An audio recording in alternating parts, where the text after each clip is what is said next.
नमस्कार, जय हिंद। मी advocate doctor Siddharth Kamble, दैनिक बहुजन सौरभचा मुख्य संपादक। बहुजन सौरभ यूट्यूब चॅनलमध्ये सर्वांचं स्वागत। आज बघूया देशातील महत्त्वाच्या घडामोडी। काल आम आदमी पार्टीच्या संजय सिंगाची सुटका झाली बेलवरती। सुटका होणं हे वेगळी गोष्ट आहे, परंतु ज्या पद्धतीने ईडीनी तिथे जी भूमिका घेतली ती अत्यंत महत्त्वाची होती। ती म्हणजे त्यांना वाटेल ते प्रश्न विचारले की तुम्ही 6 महिन्यात काय काय केलं। मागच्या 2 वर्षापासून तुमची इन्क्वायरी सुरू आहे, एक पैसा कुणाकडनं वसूल झालेला नाही आणि तुम्ही हे काय आहे त्याच्यात लावलेलं आहे। आणि त्याच्यावरती त्यांची ज्या पद्धतीने भूमिका ईडीने घेतली त्याच्यावरनं सर्व लोकांना आश्चर्य वाटलं की एकदम अशी कशी त्यांनी पलटी मारली आणि त्यांनी सरळ सांगितलं की आम्हाला आता या बेलमध्ये काही बोलायचं नाही आहे, तुम्ही त्यांना बेल देऊ शकता, अशा रीतीने बेल झाली। आज त्याच्यात पाठोपाठ आज अरविंद केजरीवालांची पुन्हा एक बेलची आज ॲप्लिकेशनवरती सुनवाई आहे आणि ती पण सर्व लोक तोच विचार करत आहेत की त्याच धर्तीवरती त्यांनासुद्धा बेल होईल। आज या लोकांना राजकारणातच पुन्हा भाग घेऊन आपले नियमित कार्य करण्याची सवड सुप्रीम कोर्टाने दिली। त्यामुळे अनेक लोक आम आदमीचे पार्टीतले लोक पुन्हा पुनर्जीवित होतील आणि मोठ्या प्रमाणामध्ये BJPवरती हमला केल्याशिवाय राहणार नाहीत। आज अरविंद केजरीवाल यांच्या प्रवक्ता यांनी अशी माहिती दिलेली आहे की जेलमध्ये अरविंद केजरीवाल यांना मारण्याचा काही प्रयत्न सुरू होता। त्यांना एकट्या ठिकाणी ठेवून काहीतरी त्याच्यावरती काही वेगळा प्रयत्न होता, त्यांची तब्येत खराब झालेली आहे। अशा अवस्थेमध्ये तिथे त्यांना चिंतेचं वातावरण झालं आहे। तुम्हा सर्व लोकांना माहिती आहे की दिल्लीला समजा जर असं काही झालं तर त्याचे परिणाम BJPला मोठ्या प्रमाणात भोगावे लागतील, ही कल्पनाही असायला पाहिजे। तसंच राहुल गांधी यांनी जी थ्रेट केलेली आहे मध्ये की ब्युरोक्रेसीला की जर तुम्ही या पद्धतीने अजूनही लोकांना तुम्ही पॉलिटिकली पार्टीसाठी सारखे जर वागायला लागले तर निश्चितच त्याचे परिणाम वाईट होतील आणि आम्ही तुम्हाला पाहून घेऊ, अशा पद्धतीने ज्यावेळेस थ्रेट केल्याबरोबर अनेक तिथलं वातावरण बदलण्याची एक घटना तिथे होत आहे। तसंच हेमंत सोरेन यांच्या पत्नी यांनी जे भाकीत केले आहे की आता हळूहळू BJPचे बालेकिल्ल्यातले अनेक दरवाजे अनेक भिंती कोसळत चाललेले आहेत आणि ही आता आजच्या ज्या 1-2 दिवसातल्या ज्या घडामोडी चाललेल्या आहेत त्याच्यावरनं सर्वांच्या लक्षात येते आहे। परिस्थिती सातत्यानं बदलत असल्याची चिंता सर्वांना BJPला फार मोठी चिंता आहे। जे डाव त्यांनी आजपर्यंत केले ते सर्वच्या सर्व उलटे होताना आपण दिसलेले आहेत। आता बघूया त्या आधारित 2 छोट्या क्लिप्स, त्याच्यावरनं तुम्हाला एक अंदाज येईल की BJPच्या याच्यात आणि काय काय झालं आणि काय काय घडामोडी सुरू आहेत ते बघूया क्लिप्सवरनं। ईवीएम और वीवीपैट मशीन को लेकर सुप्रीम कोर्ट ने बहुत बड़ा कदम उठा दिया है। वीवीपैट का पूरा मतलब हुआ voter verified paper audit trail. हम इस वीडियो में बात करेंगे कि वेरीफाइड और पेपर ऑडिट ट्रेल का क्या मतलब है और ये क्यों जरूरी है, लेकिन क्रम से ही अपनी बात रखेंगे और आपको पूरा वीडियो देखना ही पड़ेगा। क्या इस बात की संभावना बन सकती है कि 2024 के चुनाव में सभी वीवीपैट की पर्चियों की गिनती होगी? अव्वल तो पूछा जाना चाहिए कि 2013 में ही सुप्रीम कोर्ट के फैसले से वीवीपैट मतदान की प्रक्रिया का हिस्सा बन गया था, तो अब तक सभी वीवीपैट की पर्चियों की गिनती का इंतजाम क्यों नहीं किया जा सका है? 2024 के चुनाव को लेकर केवल ईवीएम के संदर्भ में सवाल नहीं उठ रहे हैं, बल्कि चुनाव आयोग की भूमिका पर भी लोगों की नजर है कि क्या यह चुनाव आयोग फ्री एंड फेयर चुनाव करवा रहा है। जिस तरह से विपक्ष के नेता इसे आखिरी चुनाव कहने लगे हैं, आपके लिए भी जरूरी है कि आयोग सुनिश्चित करे और आप देखें कि यह चुनाव सभी संदेहों से ऊपर हो। और इसकी जवाबदेही इन्हीं 3 व्यक्तियों पर है। मुख्य चुनाव आयुक्त राजीव कुमार, दूसरे व्यक्ति हैं चुनाव आयुक्त ज्ञानेश कुमार और तीसरे व्यक्ति हैं चुनाव आयुक्त सुखबीर सिंह संधू। आप जनता की चौकस निगाहें ही इन तीनों के काम की परीक्षा लेने जा रही है। जगह जगह पर चुनाव आयोग ने हेल्पलाइन नंबर बनाए हैं ताकि लोग अपनी शिकायतें आयोग तक पहुंचा सकें। जनता के अलावा इन तीनों की भी अपनी जवाबदेही बनती है कि जनता इन्हें सभी संदेहों से परे देखे। भारत का लोकतंत्र इस वक्त नाजुक मोड़ से गुजर रहा है। इतिहास बहुत पैनी नजर से इन तीनों की भूमिका देख रहा है और आपकी चुप्पी को भी तीन पूर्व मुख्य चुनाव आयुक्तों ने कहा है कि चुनाव आयोग को ही लेवल प्लेइंग फील्ड सुनिश्चित करना है। इसके लिए जरूरी है कि चुनाव के बीच जांच एजेंसियों को वह रोके, विपक्ष के यहां पड़ने वाले छापे, गिरफ्तारियों पर लगाम लगाए। विपक्ष पर एजेंसियों का हमला ईवीएम और वीवीपैट को लेकर उठने वाले तमाम सवालों की तरह गंभीर और खतरनाक है। इन सब को मिलाकर देखिए कि लेवल प्लेइंग फील्ड और फ्री एंड फेयर दांव पर है या नहीं। उम्मीद है मुख्य चुनाव आयुक्त राजीव कुमार लोकतंत्र को बचाने में पूर्व के चुनाव आयुक्तों के योगदान को याद रखेंगे। We have a very sound tradition, not today, of large, and I must thank this to my predecessors, worthy predecessors. Whatever we are today, it is because of them. Justice BR Gavai और justice Sandeep Mehta की खंडपीठ ने चुनाव आयोग को notice जारी कर 17 मई तक जवाब मांगा है। Association for democratic rights ADR की याचिका पिछले साल अप्रैल महीने की है। इस साल मार्च में अरुण कुमार अग्रवाल ने एक और याचिका दायर कर दी। अग्रवाल की याचिका के साथ ADR की याचिका को जोड़ते हुए सुप्रीम कोर्ट ने चुनाव आयोग से जवाब मांग दिया। मार्च 2024 में दायर याचिका में अरुण कुमार अग्रवाल ने 100% वीवीपैट के मिलान की मांग की है। 2019 के चुनाव से पहले भी इस तरह की याचिकाएं सुप्रीम कोर्ट में दाखिल हुईं, लेकिन खारिज कर दी गईं। फिलहाल इस मामले में गोपाल शंकर नारायणन, नेहा राठी और ADR की ओर से प्रशांत भूषण वकील हैं। मौजूदा याचिका में मांग की गई है कि वीवीपैट की हर मशीन की पर्ची को गिना जाए। अभी तक चुनाव आयोग रैंडम तरीके से प्रत्येक संसदीय क्षेत्र के प्रत्येक विधानसभा क्षेत्र में 5 मतदान केंद्रों की सारी वीवीपैट की गिनती करता है, लेकिन याचिकाकर्ता चाहते हैं कि जितनी भी वीवीपैट मशीनें लगी हैं सभी की पर्चियां गिनी जाएं। जहां तक समय की बात है तो ऐसा करने में 5-6 घंटे का समय और ज्यादा लगेगा, बड़ी बात नहीं। चुनाव की पारदर्शिता के सामने यह समय कुछ भी नहीं है। क्यों चुनाव आयोग नहीं चाहता है कि सभी वीवीपैट से निकली पर्चियों की गिनती हो, ईवीएम से मिलान हो? हम आज के वीडियो में इस पर बात करेंगे। यह भी देखेंगे कि वीवीपैट मशीन क्या है, क्यों इस मशीन को ईवीएम के साथ जोड़ा गया, जब जोड़ा गया तो क्यों 5 मतदान केंद्रों की वीवीपैट मशीन की पर्चियों की गिनती होती है, सभी की क्यों नहीं होती है। आप जानते हैं कि दिल्ली में ईवीएम की जगह बैलेट बॉक्स से मतदान कराने का आंदोलन चल रहा है। पिछले कुछ महीनों में इस आंदोलन ने काफी जोर पकड़ा, लेकिन चुनाव आयोग ने इस पर खास ध्यान नहीं दिया, मगर आंदोलन कमजोर नहीं पड़ा।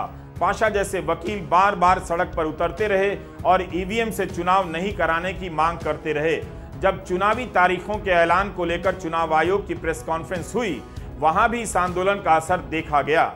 यह तस्वीर चुनाव आयोग के प्रेस कॉन्फ्रेंस की है। मुख्य चुनाव आयुक्त एक किताब हाथ में लेकर लहरा रहे हैं, बता रहे हैं कि 40 से अधिक संवैधानिक अदालतों ने ईवीएम को सही पाया है। उन फैसलों की किताब छप गई है, लेकिन उन्हें यह बताने का मौका नहीं मिला होगा कि सुप्रीम कोर्ट ने ईवीएम के साथ हजारों करोड़ रुपए की वीवीपैट की मशीन क्यों लगाई।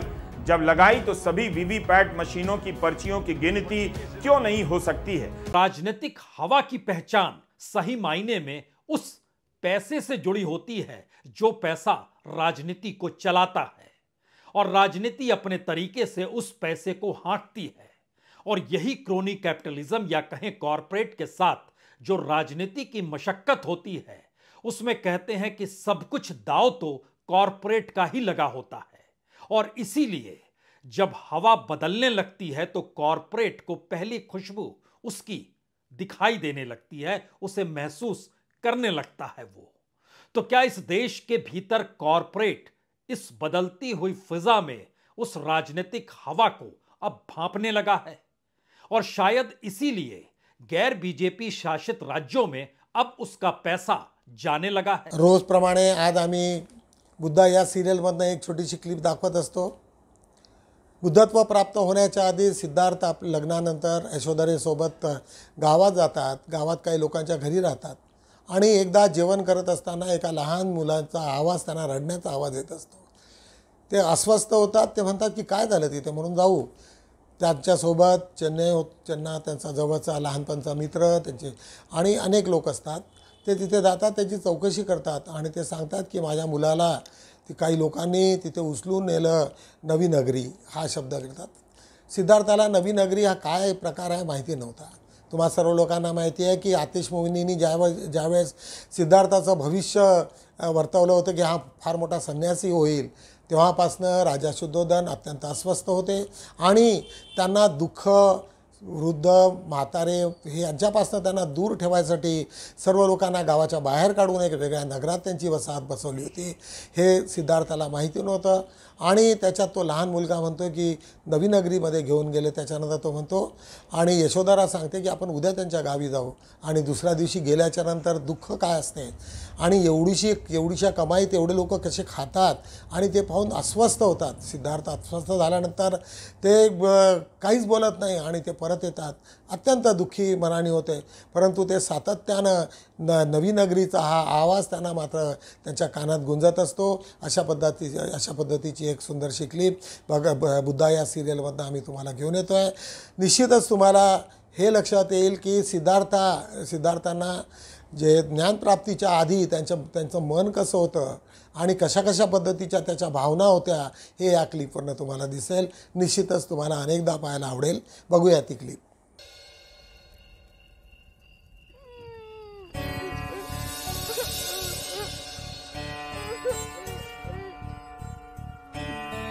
तुमने कुछ सुना गोपाल? क्या? किसी बालक के रोने की आवाज.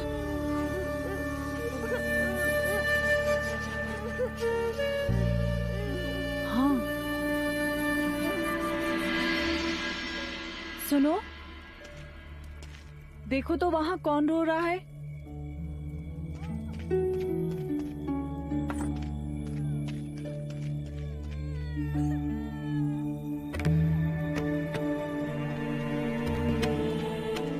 छोटा सा बालक है अशोक भाई.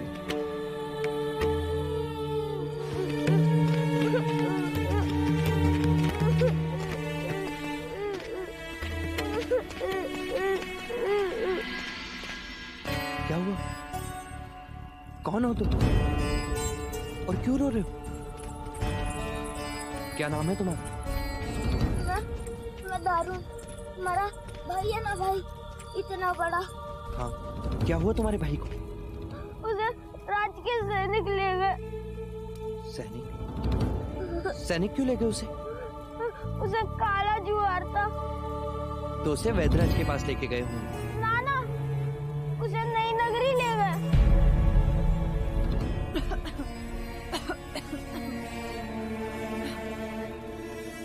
नई नगरी? युवराज को नई नगरी के बारे में ज्ञात हो गया तो अनर्थ हो जाएगा.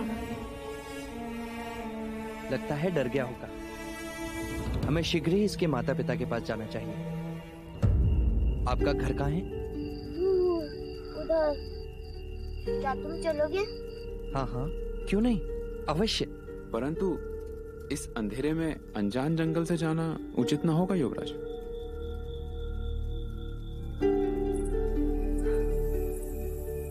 आज हम दारुण को भोजन कराकर यहीं सुला लेते हैं आर्य. प्रातःकाल हम तुम्हारे साथ तुम्हारे घर चलेंगे. क्यों, सही कहा ना हमने? हाँ. चलें?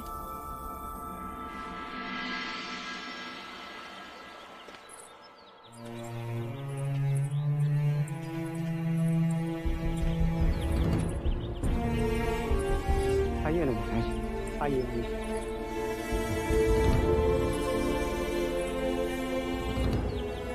बैठिए युवराज, बैठिए.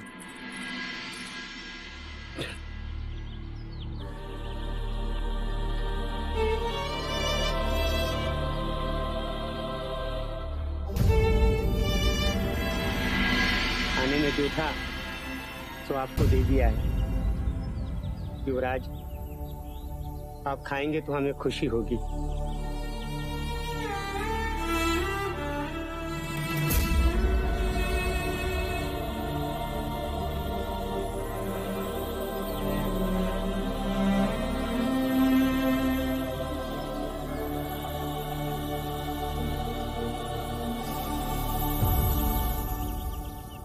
आपका पूरा परिवार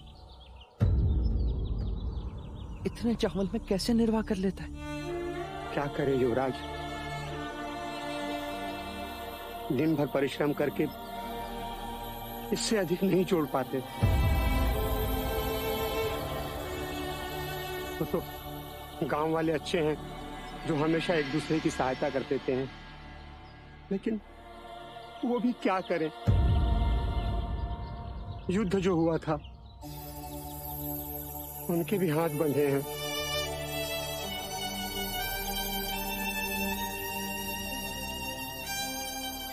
आपका दारुण कह रहा था, राज्य के सैनिक इसके भाई को कहीं ले गए, किसी नई नगरी में।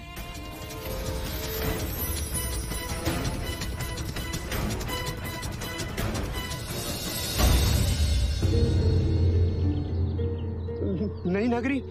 नहीं युवराज, अर्थात आरोग्य धाम। सुना है वहां रोगियों की बड़ी अच्छी चिकित्सा होती है, बड़े बड़े वैद्यराज वहां पर हैं। मेरा बड़ा पुत्र बीमार था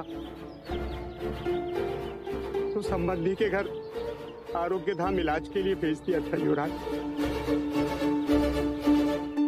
ये अपने भाई से बड़ा स्नेह करता है, इसीलिए रोता है। आपने कुछ खाया नहीं युवराज?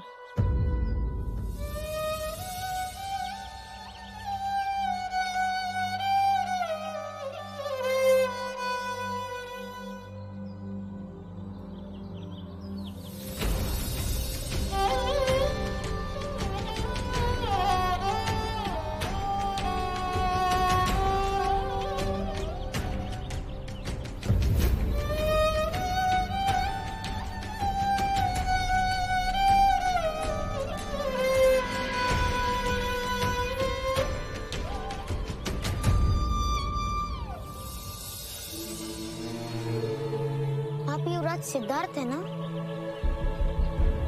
हाँ। मैंने सुना है कि आप सब कुछ कर सकते हैं। हाँ, कदाचित मैं अवश्य प्रयत्न करूंगा।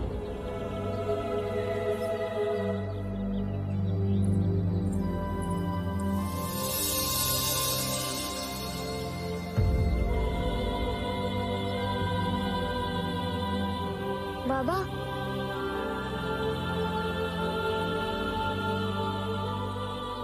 वो युवराज थे। नहीं, ईश्वर।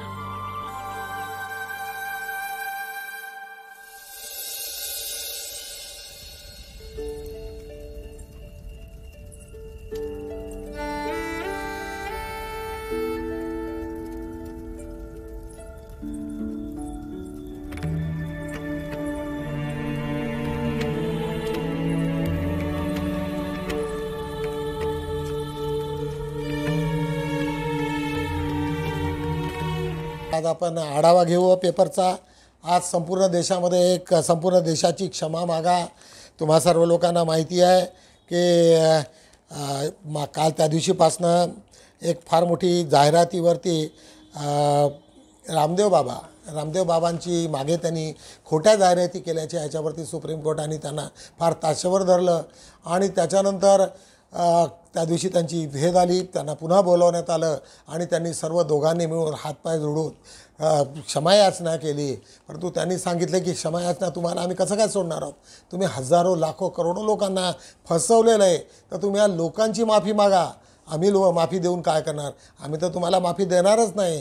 तर त्यावेळेस सर्व संपूर्ण देशाची माफी मागायसाठी रामदेव बाबाला सुप्रीम कोर्टाने भाग्य ठेवलं।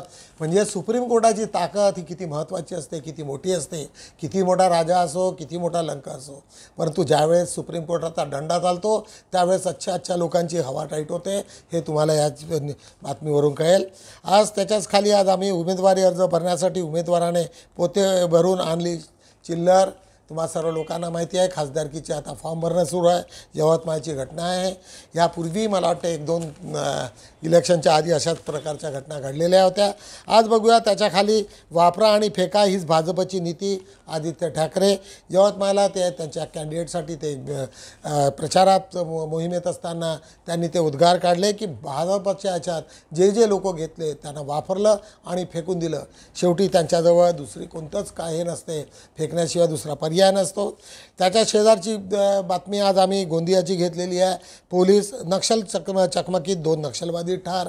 जेव्हापासनं बघेल गव्हर्नमेंट गेलं, काँग्रेस गव्हर्नमेंट गेलं, तेव्हापासनं सातत्यानं छत्तीसगड आणि दंतवाडा, चंद्रपूर, विदर्भ ह्या सर्व भागामध्ये नक्षलाईट ॲक्टिव्हिटीज खूप मोठ्या प्रमाणात वाढलेल्या आहेत. अनेक ठिकाणी चकमका होऊन राहिलेले आहेत. हे कळत नाही की BJPचं जिथे जिथे राज्य येते तिथे मात्र या चकमकीला जास्त वेग येतो. काय बाब आहे त्याच्यावरनं ती बातमी तुम्हाला वाचल्यानंतर कळेल. अरविंद केजरीवाल यांची रवानगी तिहार तुरुंगातच. ईडीच्या सुटकेतून त्यांना सुटका झाली तिहार जेलमधनं. आता त्यांची सुटका तिहार जेलमध्ये गेलेलं आहे. कालच मी तुम्हाला बोललो होतो की जोपर्यंत मॅजिस्ट्रेट कस्टडीमध्ये तुम्ही नसता तोपर्यंत बेलची ॲप्लिकेशन करता येत नाही. आता फक्त ईडीची तिथे परवानगी लागत असते की तुम्हाला यांची कस्टडी कशाला पाहिजे, ते तर आता मॅजिस्ट्रेट कस्टडीत आहे. मग तुमची इन्क्वायरी झाली नाही का? मग 2 वर्षापासून अशा पद्धतीच्या अनेक घटना असतात. परंतु अरविंद केजरीवालला आज बहुधा त्यांच्या पिटिशनवरती आज हिअरिंग आहे. आपचे नेते संजय सिंग यांची जामीन कालचीच बातमी होती. कालच आम्ही याच्यावरती तुम्हाला सर्वच बाबीवरती त्यांच्या प्रत्येक घटनावरती आम्ही उल्लेख केलेला आहे. ससून रुग्णालयात उपचार घेणाऱ्या रुग्णाला चावले उंदीर, पेशंटचा मृत्यू. एक ICUमधली घटना आहे. सुसन पुण्यातल्या मोठ्या संस्थेच्या एका ICUमध्ये एक उंदीर घुसला आणि त्याने एका याला चावला. 30 वर्षाचा माणूस होता आणि त्याच्यानंतर लगेच त्याच्या 5-10 दिवसामध्ये त्याचा मृत्यू झाला. त्याच्यामुळे ती बातमी अत्यंत महत्त्वाची आहे. काँग्रेसची आणखी एक यादी जाहीर. वेस्ट बेंगॉलमध्ये त्यांचे 15 उमेदवार पुन्हा त्यांनी केले. मला असं वाटते की वेस्ट बेंगॉलची तृणमूल काँग्रेस आणि आता यांच्यामधला समझोता झालेला आहे. अनेक ठिकाणी काँग्रेसलाही त्यांनी थोडं प्राधान्य दिलेलं आहे. त्यांच्या आपसातले आता भांडणं मिटलेले दिसत आहेत. त्याच्याच खाली आज आम्ही EVM आणि VVPATच्या सर्व पावत्याची पडताळणी याचिका दाखल. त्यांच्यावरती नोटीस झाली. काल भूषण गवई यांनी नोटीस बजावून चीफ इलेक्शन कमिशनला सांगितलं की तुम्ही फक्त 2% का करता, कारण ज्यावेळेस त्याला 5 ते 6 तास जर वाढले तर त्याच्यामुळे तुमचं नुकसान काय आणि कोणता त्याच्यामध्ये होईल. त्यांना सांगितलं की नोटीसचा जबाब द्या. आणि मला वाटते मे तारीख फिक्स झालेली आहे, तोपर्यंत इलेक्शन होईल. परंतु त्याच्यातली एक महत्त्वाची बाब अशी आहे की जेव्हा मॅटर सबज्युडिस होते, एखाद्या सुप्रीम कोर्टाची नोटीस आहे आणि नोटीसच्या ह्याच्यामध्ये त्यांना न जुमानता जर त्यांनी इलेक्शन घेतलं तर ते कंटेम्प्ट ऑफ कोर्ट होईल. आता ते मॅटर सबज्युडिस झालेलं आहे. त्याच्यामुळे भूषण गवईंनी ती नंतरची तारीख का टाकली, आधी का केलेलं नाही, अनेक होत्या. परंतु एकदा मॅटर सबज्युडिस झालं त्याच्यामुळे आता चीफ इलेक्शन कमिशनला ताबडतोब त्याला जबाब देण्याची बाब आलेली आहे. आणि आता ते सुप्रीम कोर्टाला काय जबाब देतात त्याच्या आधी ही बघूया. आता आपण सर्वजण मिळून आज 5-4वरती बघूया. सी विजिल नावाचं एक ॲप आहे. इलेक्शनमध्ये ज्या लोकांना तक्रारी करायच्या असते त्याने आपापल्या मोबाईलवरती सी विजिल नावाचं ॲप हे करावं आणि त्याच्यामध्ये शेकडो तक्रारी नोंदविण्यात आलेल्या आहे. राजकीय पक्षाच्या होर्डिंग्स, बॅनर विरोधात सर्वाधिक तक्रारी, अशा पद्धतीच्या त्या नागपूरची बातमी आहे ती. लोकशाही, संविधान आणि चळवळीसाठी BRSPला मतदान करा. ॲडव्होकेट सुरेश माने. तुम्हाला माहिती असेल की BRSPचे सुरेश माने हे मुंबईला असतात आणि ते फक्त त्यांची नागपूरला येतात. नागपुरात त्यांचा मोठा चाहता वर्ग आहे. त्यांच्याकडनं काही उमेदवार उभे करण्यात आलेले आहेत आणि निश्चितच त्यांनी त्यांचा कॅम्पेन सुरू केलेला आहे. परंतु तुम्हा सर्व लोकांना माहिती आहे की त्यांचे सर्व लोक जे कोणी असतील ते आंबेडकराईट लोक आहेत आणि अशा लोकांनी सावध राहावं जेणेकरून तुमचे जे वोट बँक खराब होऊ नये. आणि BJPला आज हरवण्यास सर्वात मोठी आमच्या सर्वांची जबाबदारी आहे. त्याच्यामुळे आम्ही तुम्हाला त्याच्यावरची फारसा काही बोलत नाही, पण तुम्ही लोकांनी समजून घ्यावं जे काही समजायचं असेल तर. नागपूरमध्ये 5 एप्रिलपासून कराटे ट्रेनिंग कॅम्प सुरू, नागपूरची बातमी. तसेच महत्त्वाचे नक्षलवादी आणि सुरक्षा दलामध्ये झालेल्या चकमकीत 8 नक्षलाईट ठार. साने गुरुजीच्या जन्मस्थळी पालघटला भेट. एक लघुचित्रपट सिनेमाचे गौरव नाईक हे अत्यंत फेमस महाराष्ट्रातले, त्यांनी तिथे साने गुरुजीच्या याच्यात भेट दिली. भेट देऊन त्यांच्या प्रत्येक याच्यावरती त्यांनी पुन्हा एक पिक्चर काढण्याच्या दृष्टिकोनातून त्याचा अभ्यासात्मक त्यांनी परीक्षण केले. आज महाराष्ट्र अनीसने अशी किमया केली, भूताची भीती मनातून पळूनच गेली. काटोलची बातमी आहे. तुम्हा सर्व लोकांना माहिती आहे विदर्भात अनीसचे हे कार्यक्रम नेहमी सातत्यानं सुरू असतात. त्याच्यामुळे आज जे मुंबई आणि त्या भागामध्ये बुवाबाजीचे प्रकार आज जे मोठ्या प्रमाणात सुरू असतात, परंतु विदर्भात मात्र ते फार कमी झाल्याचं त्याचं सर्व श्रेय महाराष्ट्र अनीसच्या सर्व कार्यकर्त्यांना जाते. आणि गावोगावी ते जाऊन छोटे छोटे कार्यक्रम घडवत असतात. फार मोठं काम ते करत आहेत.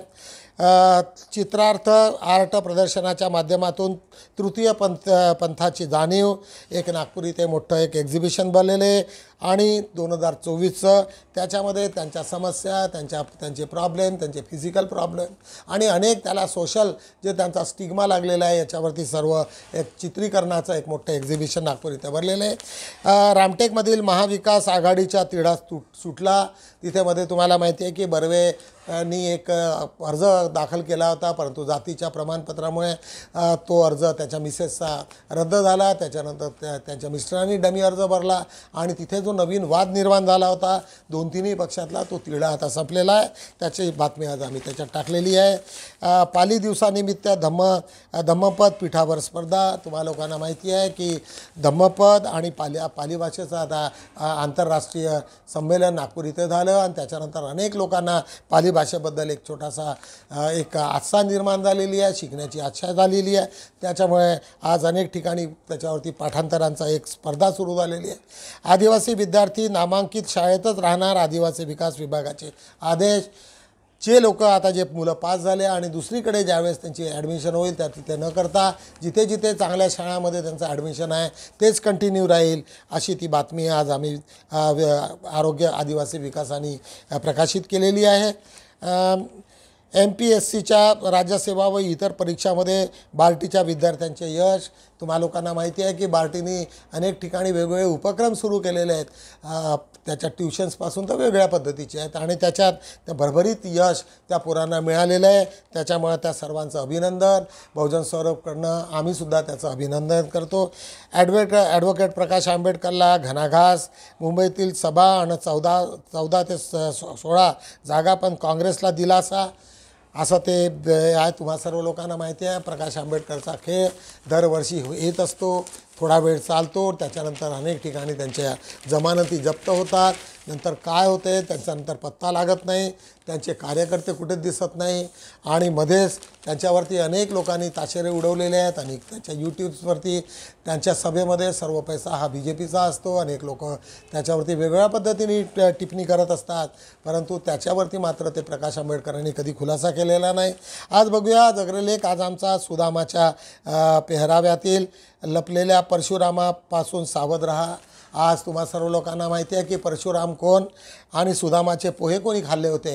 ह्या सर्व याच्यावरून तुम्हा सर्व लोकांना समजणार आहे काय की आपल्या देशातला आता परशुराम कोण आहे आणि तो जो राज्यघटना बदलवण्याच्या मागे लागलेले अनेक लोक त्याच्यासोबत साथी देत आहेत. तुम्हा लोकांना कालच आमच्या काही लोकांनी चर्चा केल्या आहे की ज्यावेळेस हिटलरला कळलं की आज आपलं आता सर्व काही नाहीसं होणार आहे, त्यांनी आपल्या प्रेयसीसोबत लग्न करून तिला गोळी घालून मारलं आणि स्वतःही मेला आणि त्याच्यानंतर ती स्टोरी झाली. परंतु महत्त्वाचं हे होतं की जे लोक हिटलर समर्थक होते त्या लोकांना निवडून लोकांनी मारलं. ही गोष्ट मात्र अत्यंत महत्त्वाची आहे. जरी आमचा परशुराम जरी पळून गेला तरी त्याचे चाहता वर्ग मोठा आहे. त्यांचे हाल काय होतील ते त्यांनी समजून घेण्यासारखे आहे. त्याच्यात मोठमोठाले अधिकारी आहेत, अनेक लोक आहेत. तर ते त्यांनी समजून घेण्यासारखी आता मध्येच त्या राहुल गांधींनी जी थोडीशी एक चिमटा घेतला आणि त्याचे परिणाम तुम्हाला सर्व लोकांना माहिती आहेत. त्याच्या शेजारी आज आमची मंदाकिनी काकडे यांचा एक सुंदरसा लेख, जीवनातील 4 दालने, कोणते कोणते 4 दालने असतात आणि त्या दालनातून कसं कसं जावं लागते आणि त्या सर्वांच्याच आयुष्यामध्ये येत असतात, पण त्याच्यातून आपली सुटका, त्याच्यात आपलं धैर्य कसं राखावं या संबंधातला हा सुंदरसा लेख मंदाकिनी काकडे यांचा. आज त्याच्याच खाली पान 2 वरती भटांचे कर्मकांड आणि संतांची विधायता. तुम्हा लोकांना माहिती आहे की भटांनी याआधी जे काही कर्मकांड केले आणि संतांनी त्याच्यावरती सडेतोडपणे प्रत्युत्तर दिलं. हा सुंदरसा लेख हेमंत टाले यांचा तुम्हाला वाचनीय आहे, निश्चित वाचा. बुद्धाच्या पदभ्रष्ट करता येणार नाही, बुद्धांना पदभ्रष्ट करता येणार नाही, देवीदास राऊत यांचा लेख.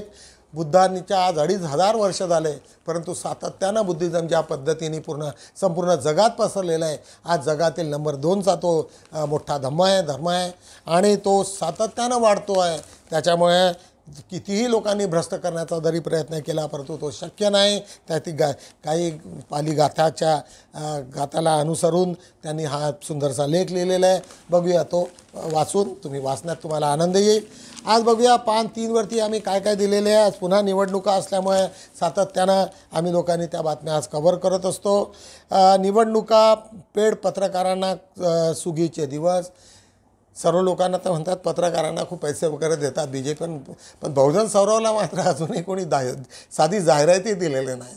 मला कळत नाही का येत नाही आपल्याजवळ किंवा आम्हाला का कोणी आमिष दाखवत नाही.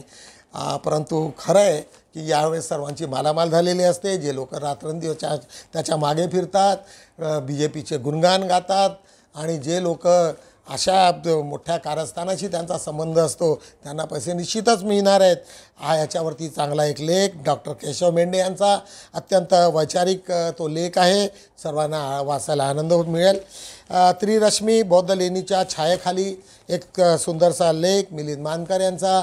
नाशिक इथे त्रिरश्मी बौद्ध लेणी आहे, त्याला आर्किओलॉजिकल ऑफ सर्वेनी त्याचे सर्व संवर्धन केलेलं आहे आणि महाराष्ट्रातील आणि संपूर्ण जगात आता त्याची प्रसिद्धी होणं गरजेचं आहे. त्याच्यामुळे हा लेख वाचनीय आहे. त्या लोकांना जास्तीत जास्त लोकांना फॉरवर्ड करा, जेणेकरून बौद्ध ठिकाणच्या जेवढ्या कुठल्या लेणी असतील त्याचा पुन्हा हे झालं पाहिजे, उद्धार झाला पाहिजे किंवा त्याची प्रसिद्धी झाली पाहिजे. मताधिकार हे अमूल्य असल्याने मतदारांनी ते सहजपणे घेऊ नये. मतदाराला न जाण्याचा आळस करू नका.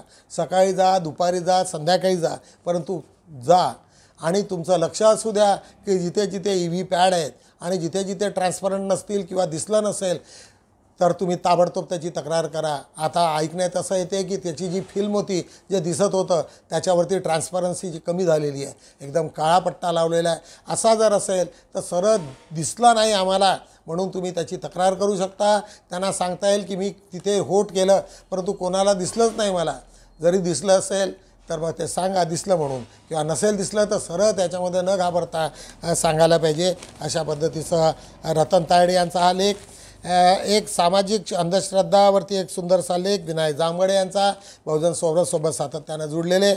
आज त्याच्या शेजारी सुधीर शंभरकर यांचा लेख डॉक्टर बाबासाहेब आंबेडकर जयंती आणि समाजाची आर्थिक सुबदा व आर्थिक साक्षरता असा हा लेख. बाबासाहेबांच्या अनेक पैलूचा त्यांनी आढावा घेत तो लेख लिहिलेला आहे, अत्यंत वाचनीय आहे. तुम्हा सर्व लोकांना वाचला पाहिजे तो. अशा रीतीने बहुजन सौरभचे 4ही पानाचा आज आम्ही आढावा घेतलेला आहे. ज्या लोकांना शक्य होत असेल तर त्यांना जर आमचा व्हिडिओ आवडला असेल तर अनेक लोकांना स्प्रेड करा, सांगा आणि इलेक्शनमध्ये पार्टिसिपेट व्हा, व्हिज्युलंट राहा. मतं देताना आपण ज्यावेळेस मत दिलं ते कोणावरती गेलं, काय गेलं याच्यावरती संपूर्ण लक्ष ठेवा. मागच्या वेळेसारखं इलेक्शन नाही, यावेळेस ज्या मोठ्या प्रमाणामध्ये 4हीकडनं जो उठाव सुरू झालेला आहे त्याच्यामुळे सर्व मतदारांनी एक त्याच्यात दक्षता घ्यावी आणि सतर्कता ठेवूनच तुम्ही इलेक्शन करा. एवढंच बोलतो आणि भेटूया उद्या. तोपर्यंत जय भीम.